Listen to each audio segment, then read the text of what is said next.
नमस्कार, स्वदेश न्यूज देख रहे हैं आप। मैं हूं आपके साथ ऋषभ सोनी और लेकर आया हूं हमारा खास कार्यक्रम जिसमें आज हम बात करेंगे टॉर्चर वाले बयान की। मालेगांव ब्लास्ट में बरी हुई पूर्व सांसद प्रज्ञा सिंह के बयान ने एक बार फिर से सियासी पारा बढ़ा दिया है। भोपाल पहुंची प्रज्ञा सिंह ने कांग्रेस को निशाने पर लिया तो वहीं मुंबई के पूर्व पुलिस कमिश्नर परमवीर सिंह पर गंभीर आरोप भी लगाए। साध्वी प्रज्ञा ने मालेगांव घटना को कांग्रेस का षड्यंत्र बताया। कहा कि कांग्रेस को खुश करने के लिए हिंदू आतंकवाद और भगवा आतंकवाद का झूठा नैरेटिव गढ़ने वालों का मुंह काला हुआ है। मालेगांव ब्लास्ट मामले में फैसले के बाद साध्वी प्रज्ञा सिंह ठाकुर पहली बार भोपाल पहुंची। यहां भी उन्होंने अपना बयान दोहराते हुए कांग्रेस को आड़े हाथों लिया। उन्होंने कहा उनके ऊपर तमाम बड़े लोगों के नाम लेने का दबाव बनाया गया, लेकिन वो टूटी नहीं। साध्वी प्रज्ञा सिंह ठाकुर ने 2008 के मालेगांव विस्फोट मामले में अपनी गिरफ्तारी और जांच के संदर्भ में मुंबई के पूर्व पुलिस कमिश्नर परमवीर सिंह पर गंभीर आरोप लगाए हैं। प्रज्ञा ने कहा कि उन्हें जांच एजेंसियों की ओर से प्रधानमंत्री नरेंद्र मोदी और उत्तर प्रदेश के मुख्यमंत्री योगी आदित्यनाथ के साथ ही अन्य लोगों के नाम लेने के लिए मजबूर किया गया, दबाव बनाया गया। कांग्रेस पर आरोप लगाते हुए प्रज्ञा सिंह ने कहा कि यह पूरा केस कांग्रेस ने अपने षड्यंत्र के कारण बनाया। इस केस का कोई आधार नहीं था।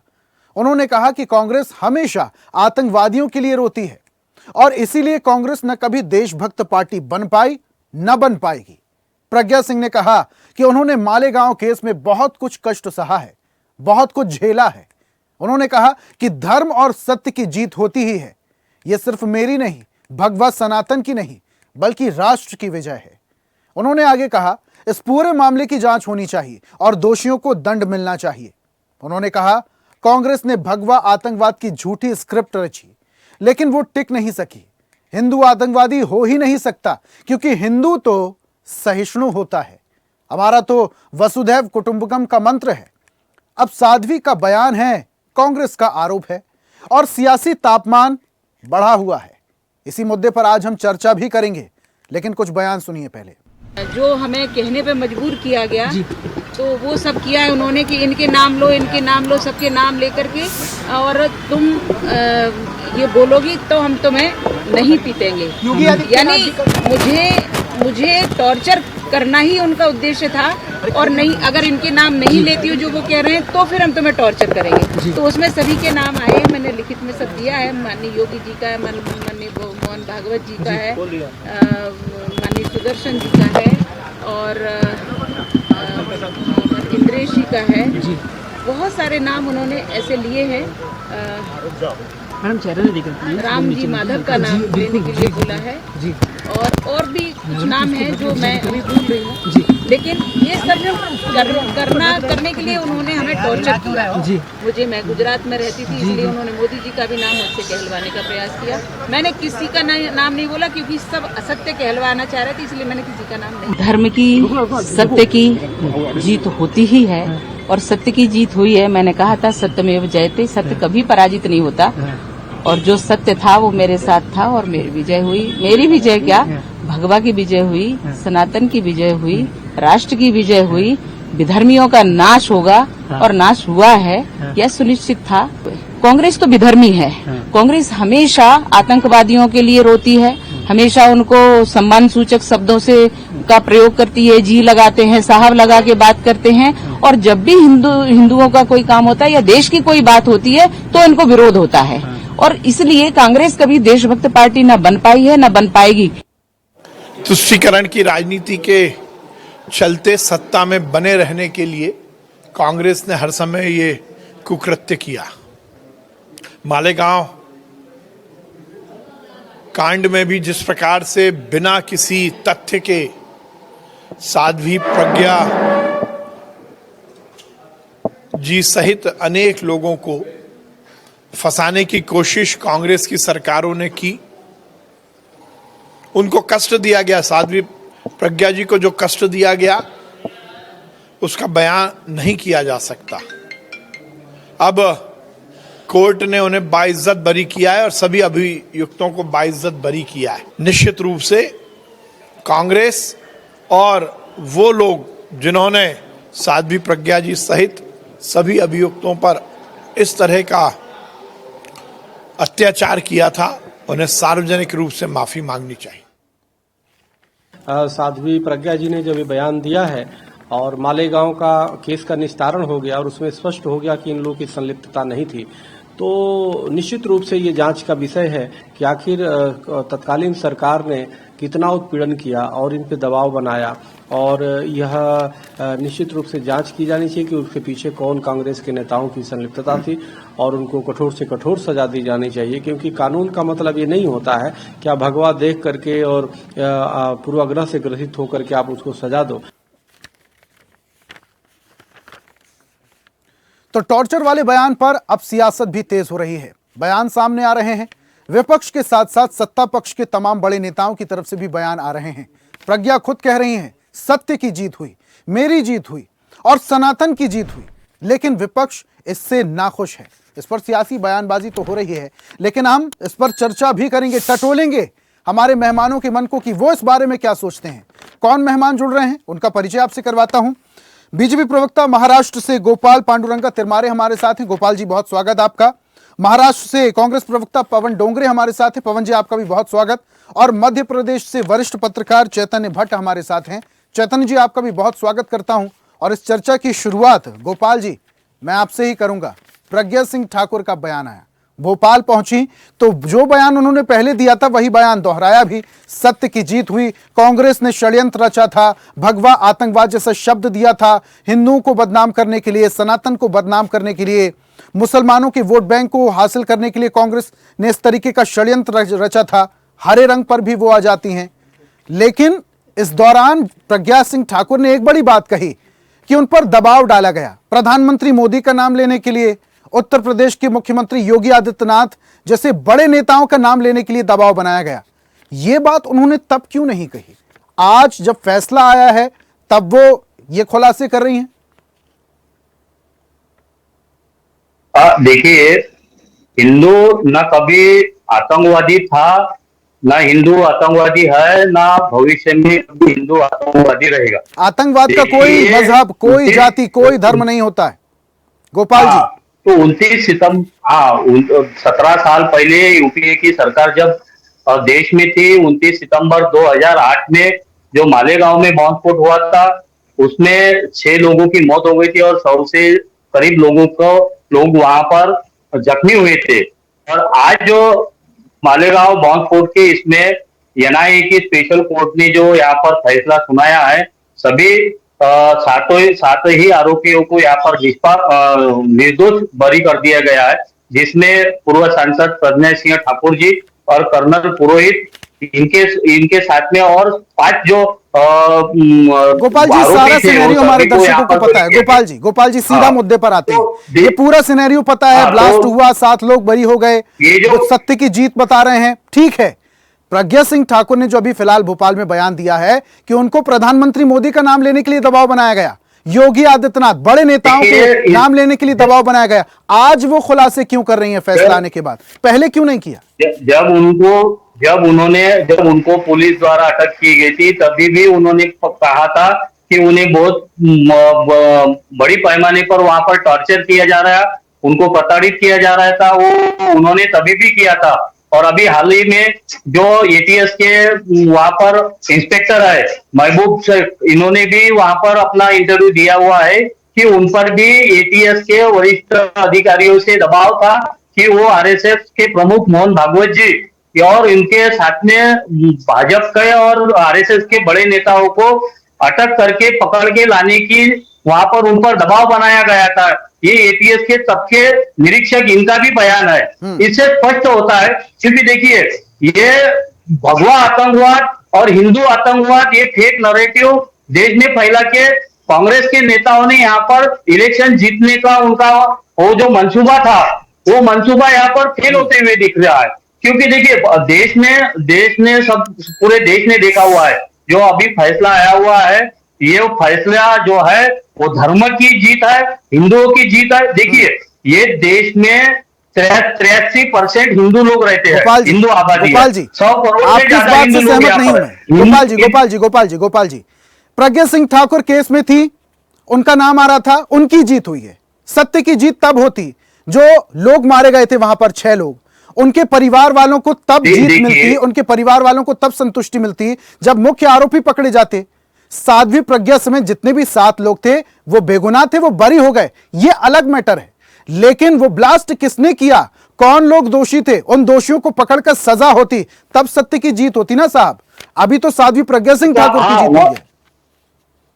देखिए, जो निष्पाप लोगों को पकड़ के वहां पर फेक नैरेटिव तैयार करके देश को गुमराह करने का काम तत्कालीन सरकार ने किया था, उनका पर्दाफाश, और जो इनके लिए जो लड़ाई थी, ये लड़ाई जीत चुके हैं। ब्लास्ट के जो आरोपी पूरे पकड़े गए। भगवा आतंकवाद पूरे देश गोपाल के- जी, ब्लास्ट के पूरे आरोपी देश के पकड़े इन गए। लोगों को कटघरे में लाया गोपाल जी, गया था। बड़ा सवाल वो पूछ रहा हूं न्याय मैं अभी- आपसे, हाँ, ब्लास्ट के आरोपी क्या पकड़े गए, किन हाँ, लोगों ने तो ब्लास्ट वही करवाया अभी था, कहना कौन है लोग कि इसके तो पीछे थे, वो नाम का खुलासा हुआ? कोर्ट के फैसले के बाद अभी ये सामने आया है कि तत्कालीन सरकार ने जो लोगों को वहां पर जबरन आरोपी बना के देश को गुमराह करने का काम किया था, वो अब सामने आ गया। और अब हमारा सबका अभी ये पूरे देश का ये कहना है कि तब जो लोगों ने वहां पर बॉम्ब ब्लास्ट किया था, जो लोगों ने निष्पाप लोगों की जान ली थी, वो लोगों को भी अब कठोर शासन होने को ना, उसकी पूरी तरह से जांच होने को ना,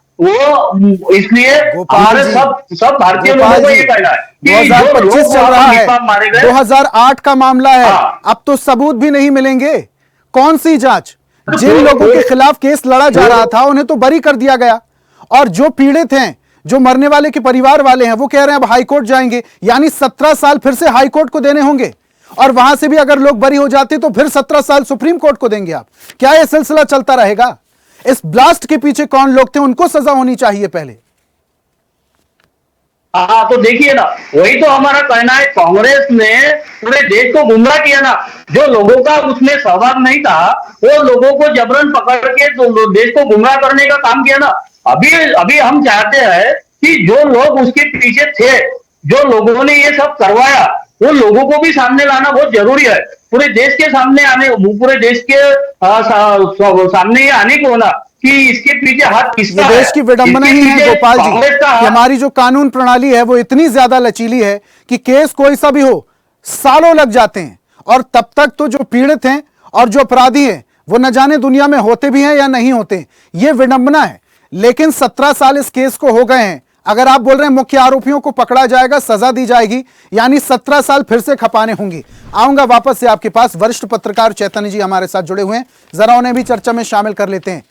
चैतन्य जी, एक बड़ा सवाल अब ये उठ रहा है कि साध्वी प्रज्ञा सिंह ठाकुर भले ही बरी हो गई हैं, और जो मरने वाले उनके परिजन भले ही ये कह रहे हैं कि वो इस फैसले से संतुष्ट नहीं है, हाईकोर्ट की शरण लेंगे, लेकिन साध्वी प्रज्ञा सिंह ठाकुर का यह बयान आना कि प्रधानमंत्री मोदी का नाम लेने के लिए उन पर दबाव डाला गया, मुख्यमंत्री योगी आदित्यनाथ का नाम देने के लिए उन पर दबाव डाला गया, सवाल ये उठता है कि ये बातें उन्होंने तब क्यों नहीं कही, या इससे थोड़ी देर पहले क्यों नहीं कही जब फैसला नहीं आया था? फैसला आने के बाद वो इतने बड़े खुलासे कर रहे हैं।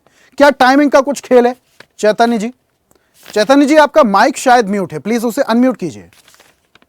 सर, आपकी आवाज स्पष्ट नहीं आ रही, जरा उसे अनम्यूट कीजिए माइक को।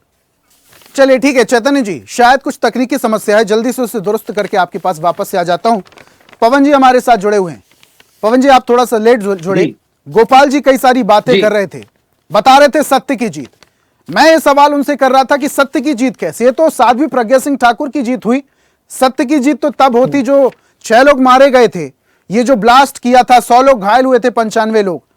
इस ब्लास्ट के पीछे कौन लोग थे, उनका खुलासा होता, उनको सजा होती, वो प्रताड़ित होते, तो शायद सत्य की जीत होती। अभी तो साध्वी प्रज्ञा सिंह ठाकुर, 7 लोग जो बरी हुए हैं उनकी जीत है। सवाल मेरा यह है कि साध्वी प्रज्ञा सिंह ठाकुर ये फैसला आने के बाद बड़े खुलासे कर रहे हैं कि प्रधानमंत्री मोदी, मुख्यमंत्री योगी आदित्यनाथ, ये बड़े नेताओं का नाम लेने के लिए उन पर दबाव डाला गया। दबाव किसने? कांग्रेस पार्टी ने। कांग्रेस ने पूरा षड्यंत्र रचा था। कांग्रेस ने षड्यंत्र के चलते कई लोगों के बेगुनाहों की जान ली, 17 साल तक केस खिंचवाया, दबाव बनवाया, प्रताड़ित किया। साध्वी प्रज्ञा समेत तमाम लोगों को प्रताड़ित किया गया, खून के आंसू रुलाए गए। कांग्रेस का ये पूरा करा धरा है। और कांग्रेस ने क्यों किया? मुस्लिम वोट बैंक हासिल करने के लिए, हरा आतंकवाद को बढ़ावा देने के लिए। ये साध्वी प्रज्ञा सिंह ठाकुर कह रही हैं। पवन जी जी, देखिए 17 साल केस चला, 17 साल में से 2014 से आज तक के भारतीय जनता पार्टी की सरकार है। प्रज्ञा सिंह जी के ऊपर अगर दबाव बनता तो वो क्या गुहार लगाती नहीं गवर्नमेंट की तरफ की इस तरह की कोई घटना हुई। और भारतीय जनता पार्टी ये तो एकदम ज्यादा श्रूड पॉलिटिक्स उनका किस तरीके का अपने को पता है।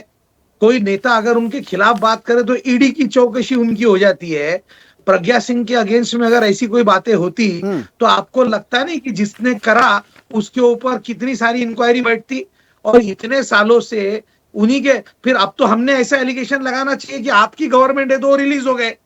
अरे भाई एटीएस ने उनको उठाया था, कांग्रेस ने उनको नहीं उठाया था।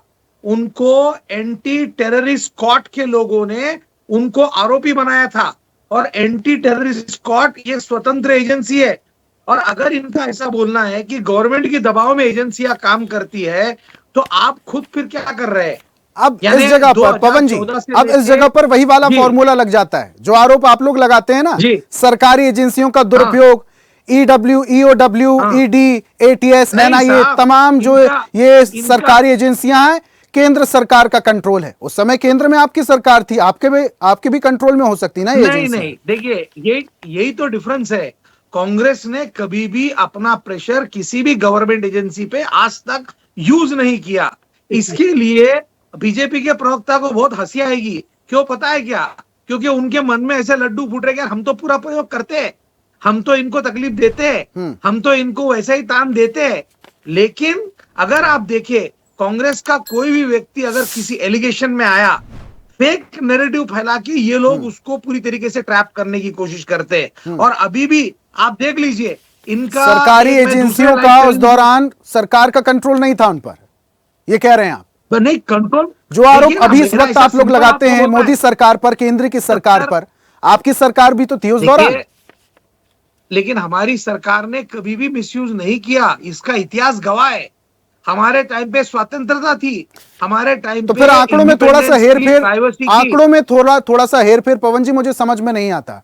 2011 में एटीएस जांच कर रही थी, 2011 में एटीएस से एनआईए को जांच सौंप दी गई। चार्जशीट में मकोका लगा था इस पूरे केस में, जहां तक मुझे ध्यान है, और मकोका के तहत 180 दिन में चार्जशीट पेश करनी होती है।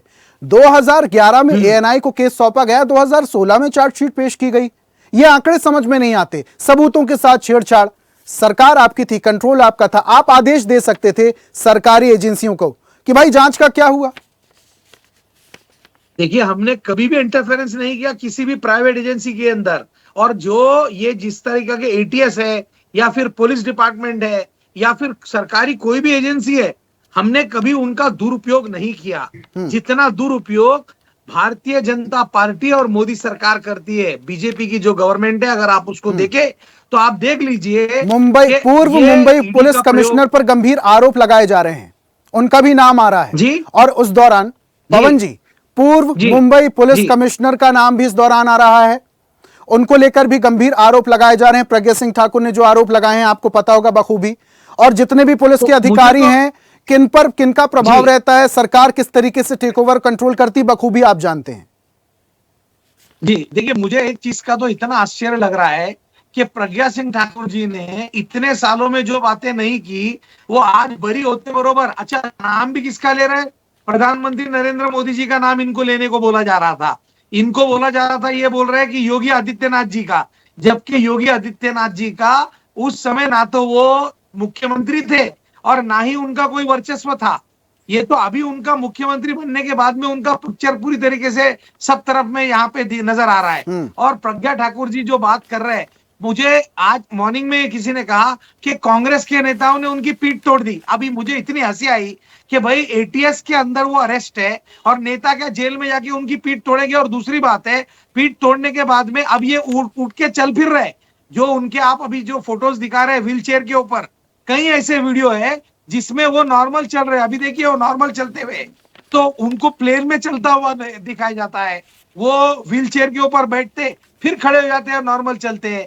और अचानक जैसे उनके अरेस्ट की बात आती है, ठीक है पवन जी, देखिए फिजिकल एक्टिविटी अलग बात है, आरोप लगाना अलग बात, लेकिन जो बातें कह रही हैं उस पर ध्यान दिया जाना चाहिए। कांग्रेस पर बड़े आरोप अभी जो खुलासे कर रही थी, वो बोल रही है कि प्रधानमंत्री और मुख्यमंत्री योगी नाम लेने के लिए दबाव बनाया गया, ये एक अलग सिनेरियो है। लेकिन एक बड़ी बात और भी वो कह रही है ना, कांग्रेस पार्टी का किया धरा और क्यों किया धरा? एक विशेष समुदाय को खुश रखने के लिए, एक विशेष समुदाय का वोट बैंक हासिल करने के लिए, देखिए, ये हरे तो रंग के सबसे बड़ा आतंकवाद को इल्जाम- बढ़ावा देने के लिए हरे रंग का भी जिक्र कर रही है। देखिए, ये इसी के लिए वो कहते हैं ना, ये कौन से कलर का आतंकवाद होता है, क्या होता है, ये लोग उसको ज्यादा बांटते हैं और करते हैं। हमारे लिए आतंकवादी वो है जो आतंक फैलाता है। भारत का पहला आतंक, स्वतंत्र भारत लेकिन का रंग की पहला राजनीति तो आप भी कर रहे थे आतंकवादी पवन जी, जी। रंग की राजनीति तो आप भी कर रहे थे।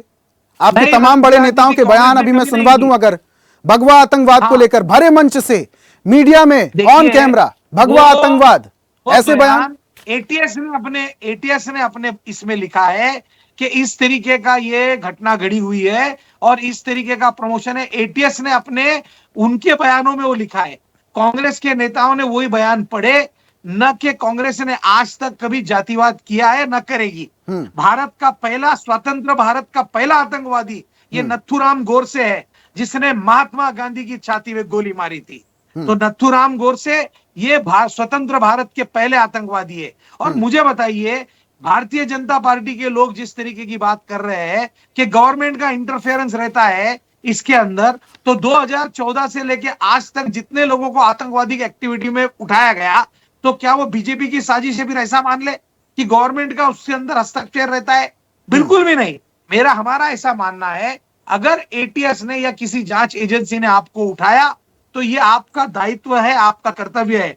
और दूसरी बात है, जो बेगुनाहों की मौत हुई है, जो 6 लोग मर गए, जो 95 लोग उसमें गंभीर रूप से घायल हुए, उन लोगों का क्या? उनके परिवार के लोग क्या आज खुश है? ये 6-7 लोग जो छूटे हैं, आप सोच लीजिए ये किनके टेन्योर के अंदर छूटे और इन्होंने क्या साबित किया? अभी तो न्याय मिलना भी बाकी है पवन जी, मैं कह रहा हूं न्याय मिलना भी बाकी है, और न्याय कब मिलेगा ये देखने वाली बात है। चैतन्य जी आवाज आ रही है? चैतन्य जी सुन पा रहे हैं? चैतन्य जी मेरी आवाज आप तक पहुंच पा रही है? लगता है कुछ तकनीकी समस्या है, चैतन्य जी नहीं जुड़ पा रहे हैं हमारे साथ। वापस से गोपाल जी का मैं रुख करूंगा। गोपाल जी, जितने भी आरोप प्रज्ञा सिंह ठाकुर और आपके बड़े नेताओं ने लगाए कांग्रेस पर, तमाम सवालों के सवाल मैंने पवन जी से लिए, आप सुन रहे थे, वो भी कई सारी बातें कह रहे थे। लेकिन इस वक्त पर ऐसे नाम लिया जाना प्रज्ञा सिंह ठाकुर के द्वारा, बड़ी नेता हैं, बड़ा चेहरा है बीजेपी की तरफ से, पूर्व सांसद रह चुकी हैं, तमाम संगठनों से जुड़ी हुई हैं। पहलगांव में जो आतंक हुआ उसको इस केस से जोड़ने के बाद रंग की राजनीति क्यों शुरू हो गई? कांग्रेस कहती भगवा आतंकवाद, आप लोग कह रहे हैं हरा आतंकवाद। रंग और आतंकवाद ये कहां से मैशअप हो गए? क्या टाइमिंग की राइमिंग मिलाने की कोशिश हो रही है? देखिए, अभी कांग्रेस के प्रवक्ता पवन जी बोल रहे थे कि जांच एजेंसी पर दबाव नहीं था, जांच एजेंसी निष्पक्ष जांच कर रही थी। देखिए, अभी प्रज्ञा सिंह जी ने जो अपना बयान दिया कि उनको प्रताड़ित किया जा रहा था, जबरन जो लोगों का इनमें इन्वॉल्वमेंट नहीं था उनका भी नाम लेने का उन पर दबाव बनाया जा रहा था, ये बात सही है। देखिए, एटीएस के इंस्पेक्टर है महबूब मुजावर, इन्होंने भी अभी सभी प्रसार माध्यम के सामने अपना इंटरव्यू दिया हुआ है कि आरएसएस प्रमुख मोहन जी भागवत, इनका भी नाम लेने के लिए और उनको अटक करने के लिए एटीएस के वरिष्ठ अधिकारी उन पर दबाव बना रहे थे। इससे ये स्पष्ट होता है कि वहां पर यूपीए की सरकार अधिकारियों पर दबाव बना रही थी, जांच एजेंसियों पर दबाव बना रही थी और भगवा आतंकवाद का नैरेटिव देश में फैलाने की कोशिश कर रही थी और ये निर्दोष लोगों को वहां पर फंसा के लेकिन देश को गोपाल गुमराह जी, करने का काम गोपाल जी, कांग्रेस की गोपाल जी, सरकार की गोपाल तरफ से जी, चालू था। ये भी कहा जा रहा है कि जो एटीएस के उस दौरान चीफ थे हेमंत करकरे, मुंबई ब्लास्ट में अगर उनकी मौत ना हुई होती तो उनके पास भी बड़े सबूत थे, साध्वी प्रज्ञा सिंह ठाकुर के भी खिलाफ और कर्नल पुरोहित के खिलाफ भी, तमाम लोगों के खिलाफ उनके पास अच्छे खासे सबूत थे, ये भी तो कहा जा रहा है। हाँ, तो देखिए ना, जब मुंबई पर हमला हुआ तब वो कांग्रेस के नेता दिग्विजय सिंह, इन्होंने तभी भी बयान दिया था कि ये जो मुंबई पर हमला हुआ है, ये भी हमला जो है आरएसएस संगठन, हिंदुत्व के संगठन ने वहां पर किया हुआ है। ये भी वो देश में भ्रम फैलाने का काम दिग्विजय सिंह इन्होंने किया हुआ था कि देखिए बार बार देश को गुमराह करने का काम कांग्रेस के राहुल गांधी जी ने वहां तब बयान ठीक है दिया गोपाल था जी, आप लोग कह रहे हैं सत्य की जीत है, सनातन की जीत है, लेकिन जो लोग वहां पर मारे गए थे और जो लोग घायल हुए थे, ये ब्लास्ट करने वाले अगर आरोपी सलाखों के पीछे जाते, उन्हें जीत मिलती, तो शायद ये सच में सत्य की जीत होती, सनातन की जीत होती। सनातन भले ही कहता है वसुधैव कुटुंबकम, लेकिन उस दौरान जो सिनेरियो गढ़ा गया, ये जांच का विषय है और सवाल सरकारी एजेंसियों पर भी है। अब साध्वी प्रज्ञा सिंह ठाकुर ने जो बयान दिया है, इसके बाद सियासी जो सियासत है वो उसका पारा कितना हाई होता है देखने वाली बात है। गोपाल जी बहुत शुक्रिया हमारे साथ जुड़ने के लिए। पवन जी आपका भी बहुत शुक्रिया। चैतन्य जी आप शामिल नहीं हो पाए, आपका भी बहुत बहुत शुक्रिया। आज बात कर रहे थे टॉर्चर वाले बयान की। ये बयान साध्वी प्रज्ञा सिंह ठाकुर ने दिया है और ये कोई पहली बार नहीं है, इससे पहले भी कई बार वो इस तरीके के बयान दे चुकी हैं, कांग्रेस पार्टी पर आरोप भी लगा चुकी हैं। लेकिन इन आरोपों का, टॉर्चर वाले बयान का, आतंकवाद का सियासत में क्या असर होगा, जनता में क्या असर होगा, ये आने वाला वक्त बताएगा। आज की खास पेशकश में फिलहाल इतना ही। देश दुनिया के तमाम अपडेट्स के लिए बने रहिए स्वदेश न्यूज के साथ, सबसे पहले देश। और ऐसी ही ताजा खबरों के लिए लाइक, फॉलो और यूट्यूब पर सब्सक्राइब कर बेल आइकन जरूर दबाइए और हर अपडेट के लिए विजिट कीजिए स्वदेशलाइव.com।